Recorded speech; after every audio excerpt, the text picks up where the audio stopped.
მოგესალმებით მეგობრებო. უკვე დიდი ხანია ამ ვიდეოს ჩაწერა მინდა, მაგრამ ველოდებოდი, რომ Doomsday-ის 4-ვე ოფიციალური ტიზერი დადებულიყო YouTube-ზე და ამის შემდეგ გვესაუბრა ყველა იმ მნიშვნელოვან დეტალზე, რომლებიც ამ პატარა, მაგრამ საკმაოდ ბევრის მთქმელმა ტიზერებმა გახადა ცნობილი.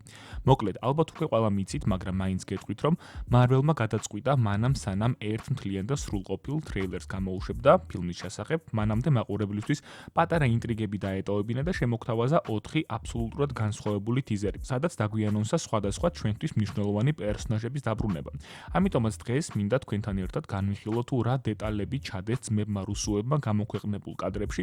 კარგად მოკალათდით, აუცილებლად მოიწონეთ ვიდეო, გამოიწერეთ არხი და დავიწყოთ. თავდაპირველად ვთქვათ, რომ Doomsday-ის ფილმის build-up-ი Marvel-მა გაცილებით ადრე დაიწყო, ვიდრე ამ ტიზერებს გამოაქვეყნებდა. ჯერ კიდევ Marvel-ების ფილმის კრედიტ სცენაში ჩვენ ვიხილეთ, რომ მონიკა რემბო მოხვდა პარალელურ სამყაროში, სადაც მას დახვდა ბისტის პერსონაჟი. X ადამიანების ფილმიდან, რომელმაც მოკლედ აუხსნა მულტივერსის კონცეფცია და ის თუ როგორ აღმოჩნდა მონიკა აბსოლუტურად სხვა სამყაროში. დიდი ალბათობით ეს სწორედ ის X-Men-ების სამყაროა, რომელიც ძმებმა რუსუებმა ტიზერში წარმოგვიდგინეს. ამას ცოტა მოგვიანებით უფრო ვრცლად შევეხებით.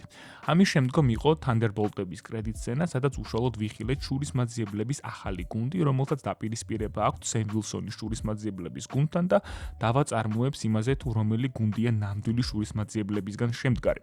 ამის პარალელურად ჩვენ ვხედავთ უცხო სხეულის შემოჭრა სამყაროში და კადრის მიახლოების შემდგომ ეს ფანტასტიკური 4-ხეულის ხომალდი აღმოჩნდება. მომდევნო სცენა ეს თავად ფანტასტიკური 4-ხეულის ფილმიდან არის. ფილმის კრედიტ სცენაში ჩვენ ვიხილეთ, რომ დოქტორი დუმი უშუალოდ 4-ხეულის თაუერს ესტუმრება და მას შეხება აქვს სიუს და რიდ რიჩარდის შვილთან, ფრენკლინ რიჩარდთან. ოფიციალურად დადასტურებულია, რომ ეს სცენები უშუალოდ Doomsday-ის ფილმიდან არის ამოღებული და ისინი ძმები რუსუების გადაღებულია. რასაც ვერ ვიტყვით Marvel-ების კრედიტ სცენაზე, თუმცა თითქმის დარწმუნებული ვარ, რომ ფილმში ამ სცენის გარკვეულ ინტერპრეტაციას მაინც ვიხილავთ.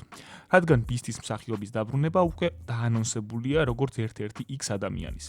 კარგი, ახლა უშუალოდ გადავიდეთ კადრებზე, რომლებიც Marvel-მა შემოგთავაზა და 4-ვე ტიზერის გამოქვეყნების შემდგომ ძმებმა რუსუებმა დაურთეს ასეთი კომენტარი, რომ ეს კადრები უბრალოდ ტიზერები არ არის, ისინი იმ ისტორიის ნაწილია, რომელიც წინ გველოდება, რომ ყველა ტიზერში არის გარკვეული მინიშნება, რომელსაც კარგად უნდა დავაკვირდეთ და ვეცადოთ გავაერთიანოთ როგორც ერთი მთლიანი ფაზლი.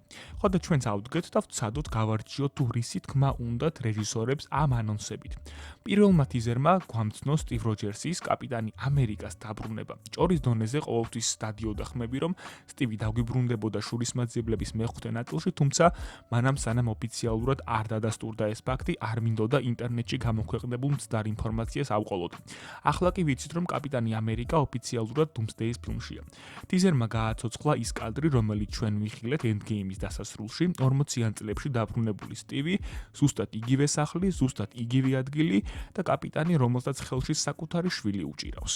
შეგვიძლია ჩავთვალოთ, რომ 4-ვე ტიზერიდან ეს ყველაზე იმედის მომცემი მომენტი იყო და ყველას გული გაახარა ამ კადრების დანახვამ. თუმცა, ჩემი აზრით, სტივის და პეგის ბავშვს სიხარულის და ბედნიერების მომტანი დანიშნულება სულაც არ ექნება ფილმში. ცოტა ხნით გადავინაცვლოთ Endgame-ის ბოლოს და გავიხსენოთ, რომ ფილმის დასასრულში სტივმა ალტერნატიული დროის ხაზი შექმნა და სწორედ იქ გაუჩნდა პეგი კარტერისგან შვილი, რამაც მულტივერსის კანონზომიერების დარღვევა გამოიწვია. აქედან გამომდინარე დოქტორ ვონ დუმისთვის, რომელმაც მულტივერსის შელახვით დიდი ზიანი მიიღო, სტივის პერსონაჟი და ოჯახი პირდაპირ სამიზნეს წარმოადგენს. უფრო მეტად კი მისი შვილი, რომელიც წესით და რიგით ამ სამყაროში არ უნდა არსებობდეს, ისევე როგორც თავად სტივ როჯერსი. თუმცა, სტივის შემთხვევაში ვიქტორს მარტივად შეუძლია პრობლემის მოგვარება და აბრუნებს მას თავის კუთვნილ სამყაროში და პრობლემაც მოგვარდება.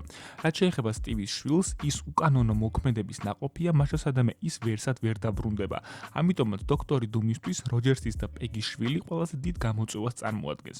ვფიქრობ, სწორედ ამიტომ ვიხილეთ ტიზერში სტივი, რომელიც ძველ უნიფორმას იღებს. ის კვლავ მზად არის ბრძოლისთვის და საკუთარი შვილის დაცვისთვის, იმ საფრთხისგან, რომელიც დოქტორი დუმის გამოჩენას მოჰყვება.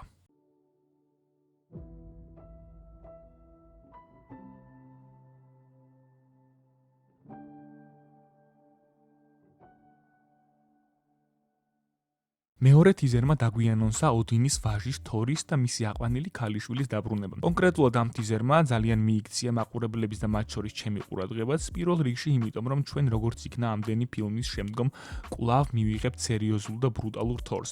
ისეც როგორიც უსასრულობის ომში ვნახეთ. თმის ვარცხნილობიდან დაწყებული, მის მიერ წარმოთქმული სიტყვებით და უნიფორმით დასრულებული, მე მგონი ცხადია, რომ თორი თავის პრაიმს დაუბრუნდა და ჩვენ დუმსდეის ფილმში იმაზე დიად გმირს ვიხილავთ, ვიდრე აქამდე გვინახავს. მაგრამ რა დანიშნულება აქვს კონკრეტულად თორის გოგონას ამ ფილმში? ვისაც არ გახსოვთ, იგი გახლავთ გორის ბიოლოგიური შვილი, რომელიც მისმა რეალურმა მამამ მკვდრეთით აღადგინა, უსასრულობას სთხოვა, რომ სამყაროს ძალა შთაებერა თავისი ქალიშვილისთვის და გაეცოცხლებინა. ასეც მოხდა და გოგონა გაცოცხლდა. ფილმის დასასრულს გორის სიკვდილის შემდგომ თორმა ის თავისთან წამოიყვანა, სიყვარული დაარქვა და ზრდის როგორც საკუთარ გოგონას. თუმცა გამოქვეყნებულ თიზერში თითქოს ბავშვის ფიზიკური მდგომარეობა მთლად სახარბიელო არ არის. ვინაიდან და რადგანაც მულტივერსის საფრთხის წინაშეა, შესაძლოა, ვიმეორებ შესაძლოა, რომ სამყარო კარგავს იმ ძალას, რომელიც გააჩნია და რადგანაც თორის ქალიშვილს სამყარომ შთაბერა ძალა გაცოცხლებისთვის, ახლა მისი სიცოცხლეც კითხვის ნიშნის ქვეშ დგას. როგორც ცნობილი გახდა, ვიქტორისთვის ფილმში ბავშვებს განსაკუთრებული მნიშვნელობა ექნება. აქედან გამომდინარე შეგვიძლია ვივარაუდოთ, რომ არც თორის შვილი იქნება უსაფრთხოდ. ამის მიზეზი კი გახლავთ, რომ წესით და რიგით არც ის არ უნდა იყოს ცოცხალი სამყაროს კანონზომიერების მიხედვით.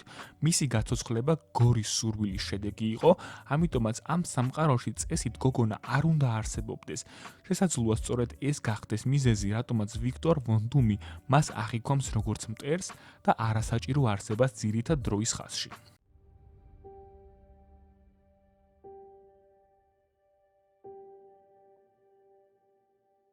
რიგით მესამე თიზერმა ალბათ ყველაზე მეტი ემოცია აღძრა ფანებს შორის, რადგან როგორც იქნა ამდენ წლიანი ლოდინის შემდგომ, ჩვენ ვიხილავთ X ადამიანების გაერთიანებას მარველის კინემატოგრაფიულ სამყაროში. ეს გაერთიანება ბევრად იმაზე ბრუტალური და სასტიკი იქნება, ვიდრე ეს ერთი შეხედვით ჩანს.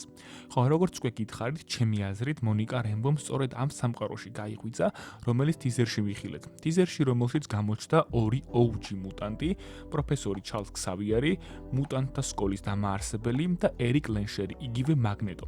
თიზერის ბოლო კადრში კი ჩვენ ვიხილეთ სკოტ სამერსის ციკლოპის გენიალური დაბრუნება. დაბრუნება, რომელსაც ამდენი წელი ველოდით. ოფიციალურად დადასტურებულია, რომ სკოტს ამ ფილმში კომიქსებიდან ერთ-ერთი გადმოტანილი უნიფორმა ექნება და ჩვენ ვიხილავთ არა რიგით X-Men-ს, როგორც ეს წინა ფილმებში იყო, არამედ დიდი ალბათობით დუმსდეის ფილმში ის იქნება X ადამიანების ლიდერი და წინამძღოლი. ის თავად მიიღებს ყველა მნიშვნელოვან გადაწყვეტილებას. სკოტთან ერთად კადრში ვხედავთ სენტინელების მოძრაობას, თუმცა მათი ვიზუალი განსხვავებული და უფრო მიმსგავსებული იქნება კომიქსების ვერსიასთან. რატომ ჩამოდის დოქტორი დუმი X ადამიანების სამყაროში და რატომ ჩამოყავს სენტინელები? თეორიის მიხედვით ამ სამყაროში ჯინ გრეის და სკოტ სამერსს ყავთ შვილი, რეიჩელ სამერსი, რომელიც წესით და რიგით სამყაროს კანონზომიერების მიხედვით არ უნდა არსებობდეს. ავხსნათ თუ რატომ. სკოტით და ჯინ გრეი წესით და რიგით ორივენი ახლა მკვდრები უნდა იყვნენ, თუმცა როდესაც მომავლის განვლილი დღეების ფილმში ლოგანმა წარსულში იმოგზაურა და მოვლენების ალტერნატიული განვითარება შექმნა, მან ამით გააცოცხლა რამდენიმე დაღუპული მეგობარი. მათ შორის კი იყვნენ ციკლოპი და ჯინ გრეი. ამან თავის მხრივ დააზარალა დროის ხაზი, ხოლო რეიჩელ სამერსის დაბადებამ სამყაროს კიდევ ერთი არსება მისცა, რომელიც წესით არ უნდა არსებობდეს. რაც კიდევ ერთი ტრიგერია დოქტორი დუმისთვის, რომელიც რეიჩელის წასაყვანად ჩამოდის X ადამიანების მანსიონში და სკოტის ასეთი რეაქცია, რაც ტრეილერში ვიხილეთ, დიდი ალბათობით სწორედ ამ მოვლენებით არის გამოწვეული.